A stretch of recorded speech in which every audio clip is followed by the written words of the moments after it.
Yes Vivek బాబు గారు, Janasena party effect రోడ్లపైన campaign Janasena party సక్సెస్ఫుల్గా చేసింది.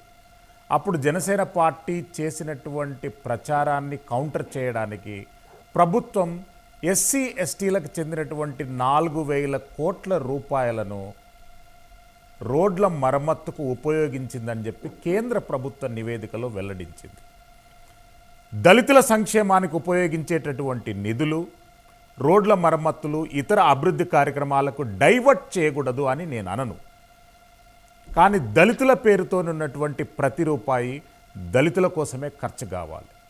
2022-23లో దళితుల సంక్షేమానికి కేటాయించినటువంటి నిధులు ఆంధ్రప్రదేశ్ ప్రభుత్వం ఖర్చు చేసింది కేవలం 38%. ఎట్లా స్పందిస్తారు? కన్క్లూజన్ పాయింట్ మీద చెప్పండి. అది ఇందాక చెప్పాలనుకున్నాను, మీరు నాకు అవకాశం లేదు. అదే 38% తక్కువగా ఖర్చు పెట్టారు. అంటే చాలా సందర్భాల్లో బడ్జెట్ లో చూపించే లెక్కలకి వాస్తవంగా జరిగేదానికి ఇందాక చెప్పినట్టు 10 లక్షల కోట్ల బడ్జెట్ ఈ రాష్ట్రంలో ఈ 4 ఏళ్లలో ఈ ప్రభుత్వం ఖర్చు పెట్టిన రీతి చూస్తే అందిండేది చెప్పిండేది డీబీటీ పద్ధతి ద్వారా 2,62,000 కోట్లు మాత్రమే అందించారు. మిగతా డబ్బు ఏమైంది? ఎన్నెన్ని పథకాలకు ఏమేమి డబ్బు ఖర్చు పెట్టారు? తీరా చూస్తే 2 ఏళ్ళు కరోనా అన్నారు.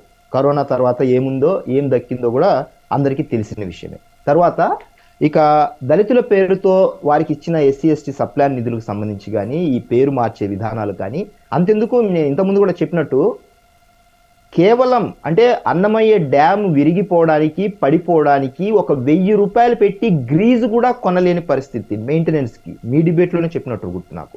1,000 రూపాయలు ఖర్చు పెట్టి గ్రీజ్ కొనలేకపోయారు మెయింటెనెన్స్ కోసం. అది రాష్ట్రంలో డబ్బులకు సంబంధించిన లోటుకు సంబంధించి.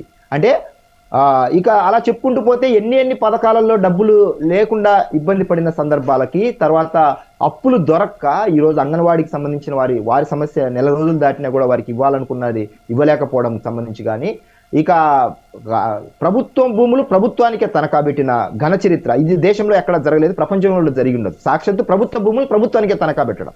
సో అలాంటి విషయాల్లో కానీ, సో ఒక అంశాన్ని తీసుకున్నప్పుడు వీళ్ళకి ఏమి చేయాలనో ఎలా చేయాలనో చేతగాక ఎస్సీ ఎస్టీలకు సంబంధించిన సప్లాన్ నిధులకు సంబంధించినది కానీ, వారి మీద జరుగుతున్న దాడులకు సంబంధించినది కానీ, వారికి నిజంగా న్యాయబద్ధంగా జరగాల్సిన హక్కులుగా రావాల్సిన విషయాల్లో కానీ ఈ ప్రభుత్వం ఏమీ చెయ్యకపోగా నేను మీ మేనమామని అంటూ సాక్షాత్తు దళితుల్ని వారి యొక్క కుటుంబాల్ని దారుణమైన హింసలకు, అన్యాయాలకు, అక్రమాలకు గురి చేస్తూ మాట్లాడుతూ చేస్తున్న ఈ ప్రక్రియని ఈయన ఎలా దళితుల మేనమామగా ప్రొజెక్ట్ చేసుకుంటాడు? ఎన్నో వందల ఉదాహరణలు ఉన్నాయి ఈ రాష్ట్రంలో జరిగిన అకృత్యమైన దారుణమైన ఘటనలకు సంబంధించి. ఇందాక శ్రీనివాస్ సార్ చెప్తూ అంబేద్కర్ గారు విశ్వమానవుడు మేమెక్కడన్నాము అంటే, మరి విశ్వమానవుడుగా అంబేద్కర్ గారిని ప్రొజెక్ట్ చేసినప్పుడు ఇందాక మన అక్షర సత్యం గారు చెప్పినట్టు యుగ పురుషుడుగా ఎన్టీఆర్ గారిని లేకపోతే మహానేతగా వైఎస్ గారిని అంటున్నప్పుడు విశ్వమానవుడుగా లేకపోతే ప్రతి సందర్భంలో ఈ ఊరు బయట జరుగుతున్న ఈ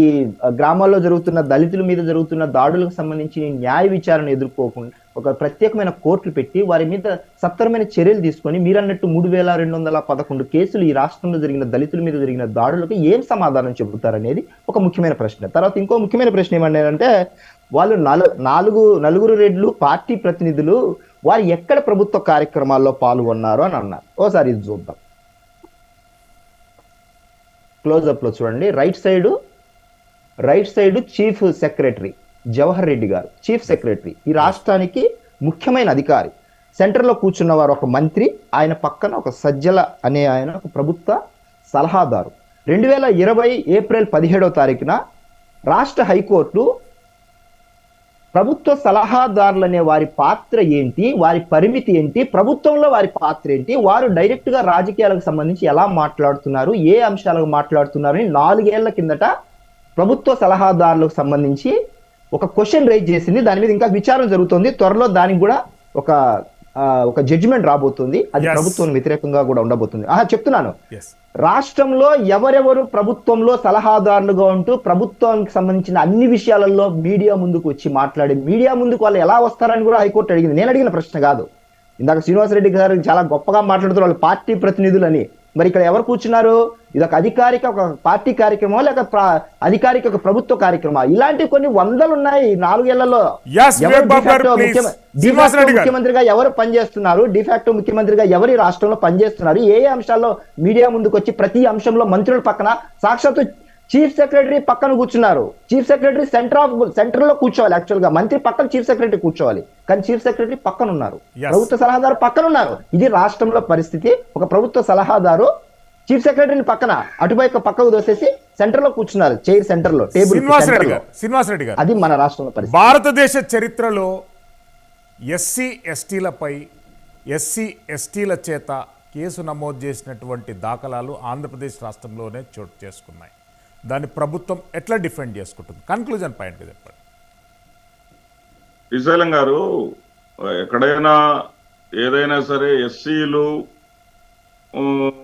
ఇప్పుడు తప్పు చేసిన వాళ్ళకి కులముద్ర వేయటం తప్పండి.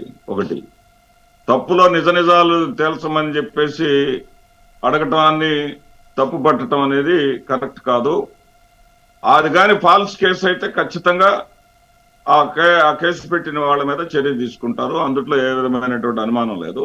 ఇందాక వివేక్ బాబు గారు అడిగిన ఒక ప్రశ్నకు నేను సమాధానం చెప్పాలి.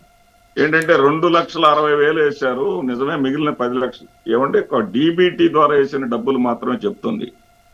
డీబీటీ నాన్ డీబీటీల ద్వారా వేసినటువంటి డబ్బు 4,59,000 కోట్ల ఒక రూపాయలు. పోలవరం ఎందుకు సార్ 50,000 కోట్లతో కడతామని చెప్పారు? పోలవరం ఎందుకు కట్టలేకపోయారు? అక్కడికే వస్తున్నా 1 by 1 వస్తాను సార్. అదేవిధంగా మేనమామ అన్నారు. మేనమామ అవునా కాదా అనేది ఆయన మేనమామని చెప్పుకుంటున్నాడు. ఆయన మేనమామగా స్వీకరిస్తారా స్వీకరించరా అనేది 3 నెలల్లో తేలిపోద్ది. అందరు కూడా అర్థం చేసుకుంటారు. అది మీరో నేనో డిసైడ్ చేసేటటువంటిది కాదు. ప్రజలు ఖచ్చితంగా వాళ్ళ మనసులో ఎవరు వాళ్ళు ఇష్టపడితే వాళ్ళకు ఓటేస్తారు, వాళ్ళకి అధికారం వస్తుంది. Yes. దాన్ని ఎవరు కూడా నేను ఇక్కడ జనసేనకు ఉన్న చిన్న అడ్వాంటేజ్ అని చెప్పదలుచుకున్నా. ఎందుకంటే అడ్వాంటేజ్ ఏంటంటే జనసేన పార్టీకి ఉన్న అడ్వాంటేజ్ ఏంటంటే తెలుగుదేశం పార్టీకి ఏ విధంగా చెప్పుకునేటటువంటి అర్హత లేదు.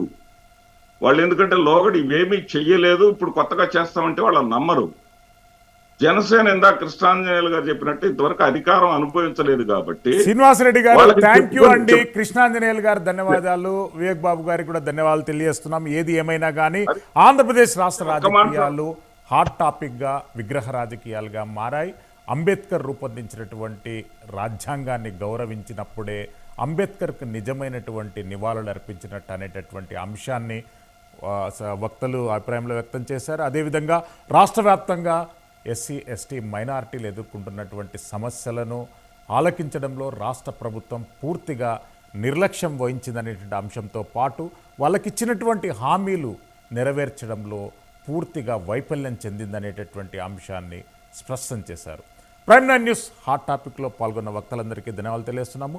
Keep watching prime 9 news.